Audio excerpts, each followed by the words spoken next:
လူတချို့ကဟန်ဆောင်ကောင်းတဲ့လူတွေကိုပို့ပြီးတော့အထင်ကြီးတတ်ကြတယ်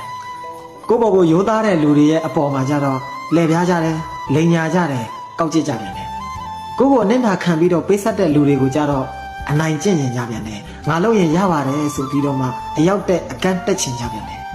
ကိုယ့်ဘော်ကိုကောင်းတဲ့လူတွေကိုကြတော့မကောင်းမြင်တယ်ကိုယ့်ဘော်မှာကျေးဇူးရှိတဲ့လူတွေကိုကြတော့ကျေးဇူးကမ်းတယ်ကိုယ့်ကိုအသုံးချမဲ့လူတွေနဲ့လည်းတွေ့ရောကယ်တင်ရှင်ကြီးလို့ထင်သွားပြန်တယ်သူတော်ကောင်းကြီးလို့ထင်သွားကြပြန်တယ်လူပဲဖြစ်ဖြစ်တိရစ္ဆာန်ပဲဖြစ်ဖြစ်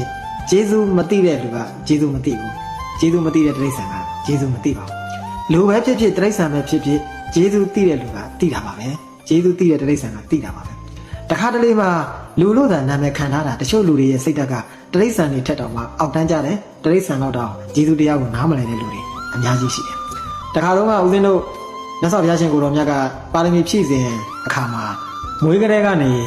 တကိုယ်လုံးဆွတ်ဆွတ်ဖြူနေတဲ့ဆင်ပြူတော်တစည်းဖြစ်ခဲ့တယ်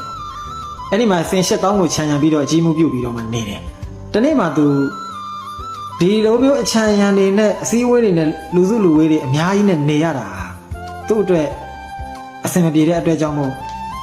သူတစည်းတဲ့သူတကောင်နဲ့ပဲတအုပ်နဲ့ပဲခွဲထွက်ပြီးတော့မှသွားနေတယ်ပေါ့ဟိမွန်တာတော်တယ်မှာအဲ့ဒီလိုနေရင်းနဲ့တရက်မှာ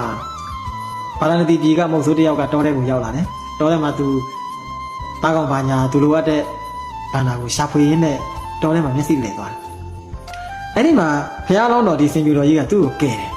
ကဲပြီးတော့ကဲတာမှဒီတိုင်းမဟုတ်ဘူးနော်ကြောကုန်းထက်မှာတင်ပြီးတော့မှဘာလာနတိပြည်ကိုပြန်လို့ရတဲ့လမ်းကိုလိုက်ပို့ပေးလိုက်တယ်ပြန်ကန်ဒီလေး